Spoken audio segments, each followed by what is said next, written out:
Hello, and welcome to Songs for the Struggling Artist, the blogcast. I know some of you have been waiting for this particular blogcast episode, and I think that's awesome. I'm sorry you had to wait.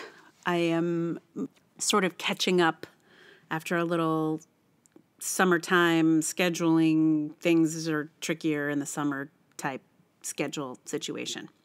But we're catching up here with the blogcasts.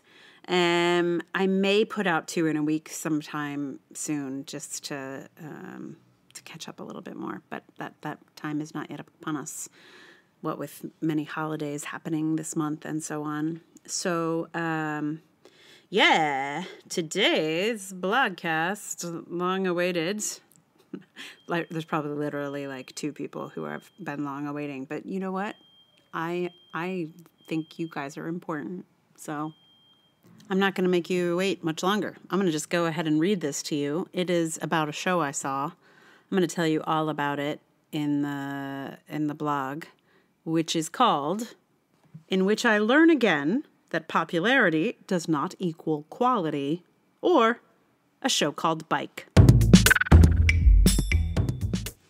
Hey girl, it's me, yourself, from a few minutes ago. I'm just writing you this little post from your past so that you can refer to it in your future the next time you're feeling bad or insecure or despondent about how no one came to see your show or read your blog or listened to your podcast or your music or read your book. I'm going to need you to remember the nearly 3 hours you spent in the audience of a musical I'm going to call Bike. It was not called Bike, but I know someone who was in Bike, and so I don't want to name Bike's actual title because the actors in Bike worked their butts off in a show that was awful, and I don't need to be a jerk about it. Bike is a genuinely terrible piece of theater.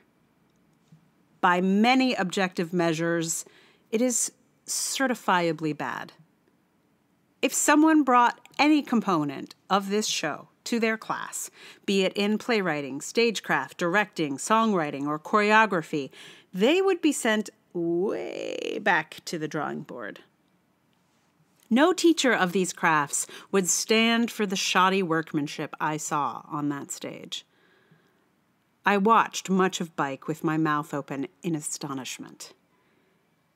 It made no goddamn sense and was executed with a passionate sense of earnestness, well, somehow trying for camp and failing. Is earnest absurdity a thing? I feel that's what I saw. But I don't need to remind you, me, of all the ways Bike was terrible. You were there. You saw it.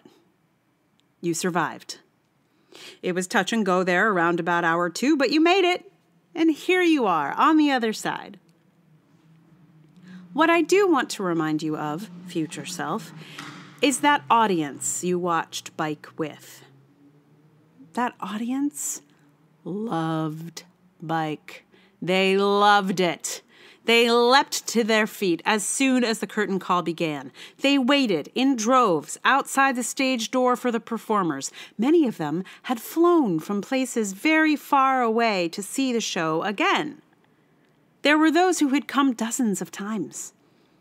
There were those who had followed the show from multiple countries and cities. These people loved Bike. They loved it so much. And future me, the show does not deserve this fan base. There is no good reason for its passionate popularity. Are there talented performers in it? Sure. They're great. But every single one of them deserved better songs to sing, better choreography to dance, and most of all, a decent damn story to tell. I could understand if any of the individuals might have inspired individual fans, but that's not what happened here. The fans of Bike love Bike. They love it.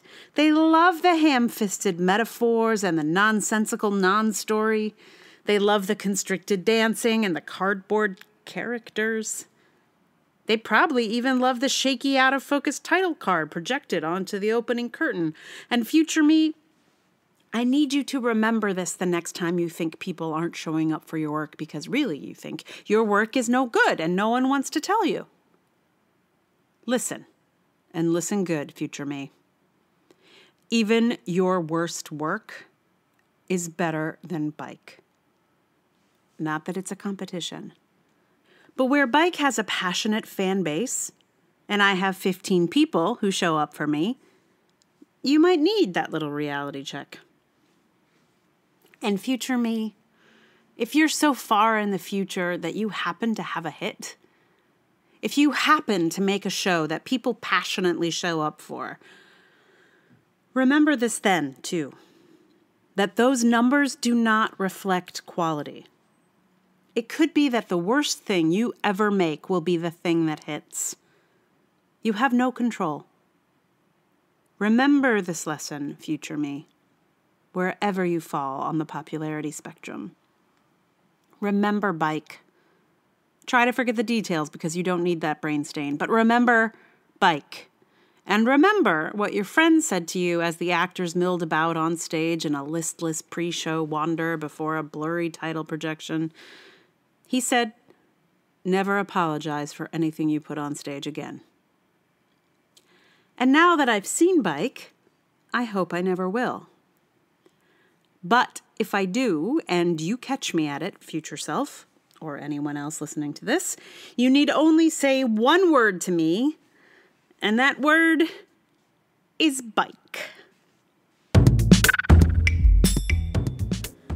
So you may be curious to know what bike actually is. In fact, I found that quite a few people were curious to know, and not always the people that you'd expect, but a lot of people had to know what bike is, and I'm not going to tell you. I'm sorry. I will tell you if you ask me, but I'm not going to announce it here.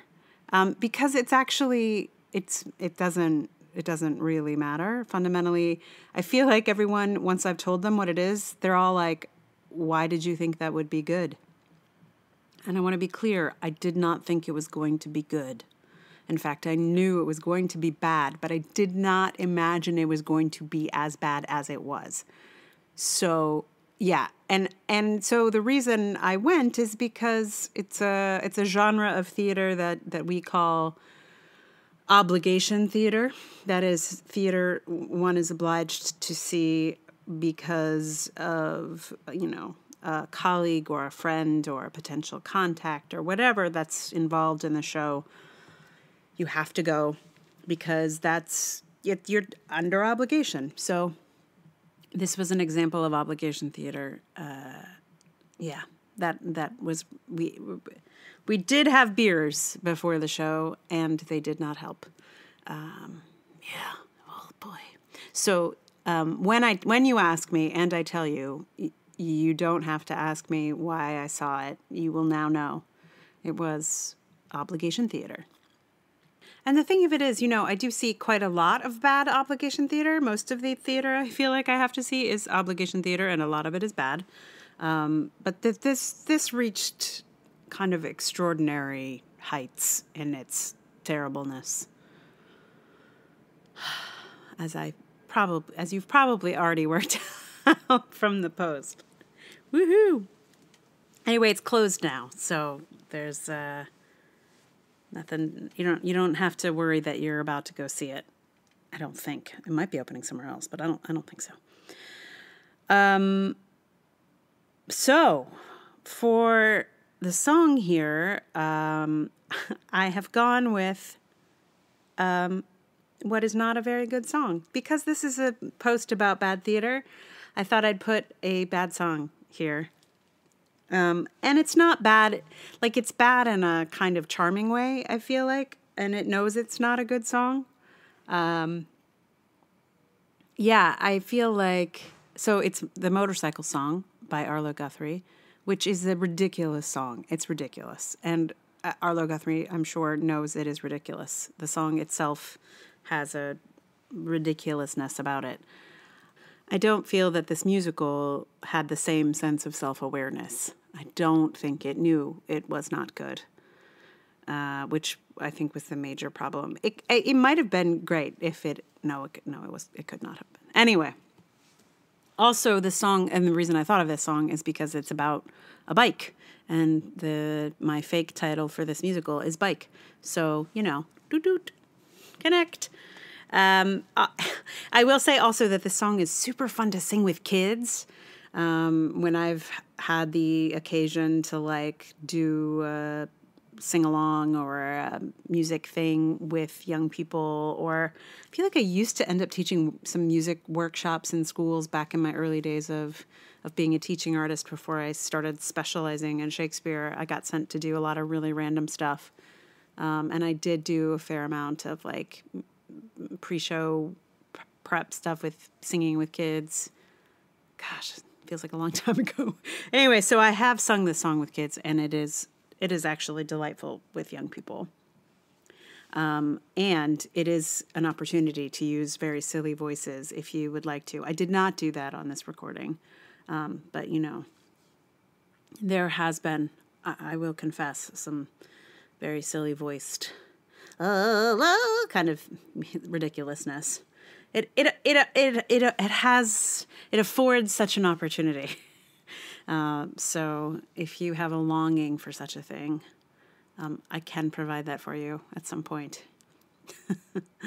So in a moment, I will give you the motorcycle song.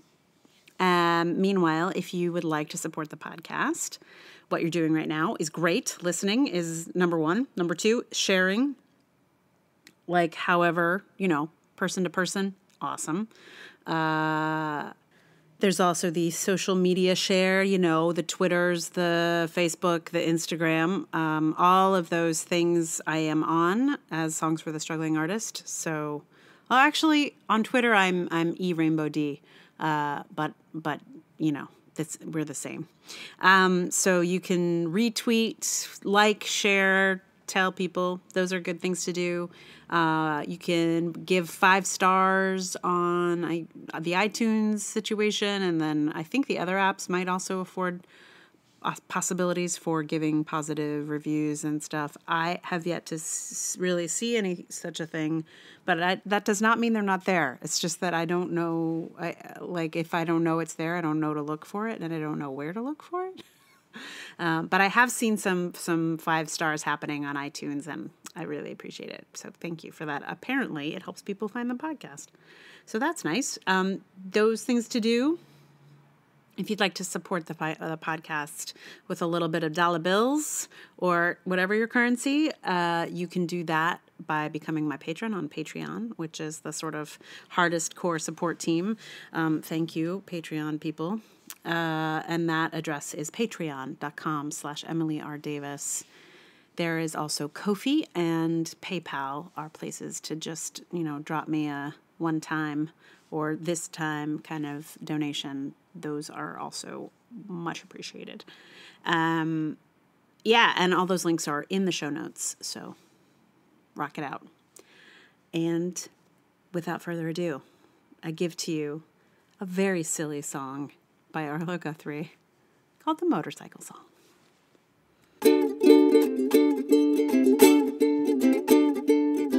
I don't want a pickle, just want to ride on my motorcycle. I don't want a tickle, 'cause I'd rather ride on my motorcycle. And I don't want to die, just want to ride on my motorcycle.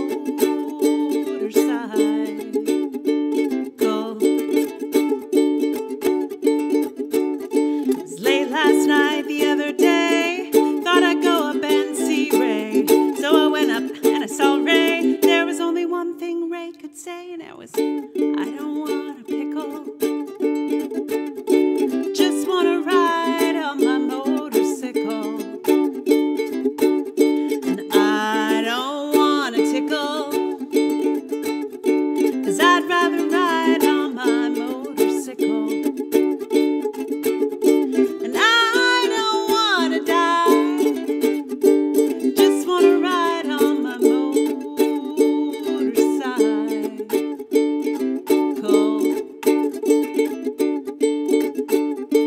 Late last week I was on my bike, Run into a friend named Mike. Run into my friend named Mike. Mike no longer has a bike, he cries. I don't want a pickle. Just want to ride on my motorcycle. And I don't want a tickle, 'cause I'd rather ride on my motorcycle.